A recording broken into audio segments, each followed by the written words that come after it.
Hello everyone, মই এটা ভিডিঅ'লৈ সকলোকে স্বাগতম জনাইছো আৰু এয়া ইফতাৰৰ কাৰণে ৰেডি কৰি আছো প্ৰথমতে আলু কাটি লৈছো ভাজি বনাম আৰু এইফালে ভনিয়ে বুটৰ চাটনি বনাই আছে প্ৰথমতে আলু ভাজিখিনি পাতি লৈছো আৰু ইফতাৰি কৰি মানে ভাতকে খাম আৰু মানে জিতি খাব নোৱাৰি হে কাৰণে মাক মকলো যে ভাতে খাম বুলি আৰু এইফালে মাছ বনালে মায়ে সিম্পল কে আৰু আজি মাছ আৰু আলু ভাজি দি খাম লগতে মগুত মানে তিয়াই ৰাখিছিলো ইফতাৰত খাবলে আৰু আলু ভাজিখিনি হৈ গল বুট মানে কালিৰে বনোৱা আছিল হেয়া হৈ যাব আজি এফালে বায়ে ফলমূলখিনি কাটি লৈছে মানে ক্ৰীম দি কিনে বনাব আৰু লগতে কালিয়ে পকৰীৰ কাৰণে মানে দাইল পিচি থৈছিলো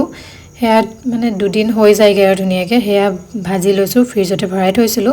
পকৰীখিনি এতিয়া ভাজি লৈছো তাৰ পাছতে বুট যেহেতু বনোৱাই আছে হেয়া হৈ যাব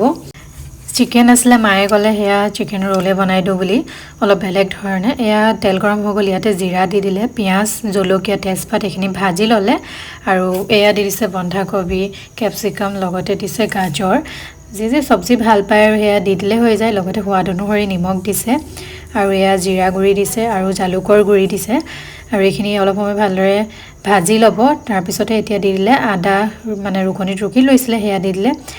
চিকেন খিনি বইল কৰি মানে এৰুৱাই লৈছে আৰু হেখিনিও দিলে এতে ধনিয়া পাত লগতে সয়া সস থাকিলে অকমান দি দিব তেতিয়া খাবলৈ বেছি ভাল হয় আৰু মায়ে ভাজি আছে আৰু গধুলি চাহ কাপৰ লগত খাবলৈ খুব বেছি ভাল হয় আৰু এয়া ময়দাখিনি মঠি ললে ধুনিয়াকে তাৰ পাছতে বেলি ললে আৰু ইয়াত ভিতৰত দি দিছে মিশ্ৰণখিনি আৰু এতিয়া ধুনিয়াকে এখিনি ৰোল বনাই লব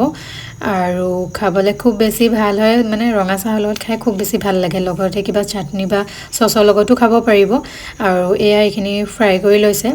ভিতৰৰ মিশ্ৰণখিনি মায়ে আগতীয়াকে বনাই লৈছিলে আৰু যেতিয়া সময় হ'ব তাৰ 10 মিনিট মানৰ আগতে এখিনি ফ্ৰাই কৰিছে আৰু এখিনিও ৰেডি হৈ গল মই সবতখিনি বনাই ললো লগতে এয়া বুটৰ চাটনিখিনিও ৰেডি হৈ গল আজিৰ ভিডিওটো ইমানতে সমাপ্ত কৰিছো ভিডিওটো চাই ভাল লাগিলে ফলো কৰিব এতিয়ালে বাই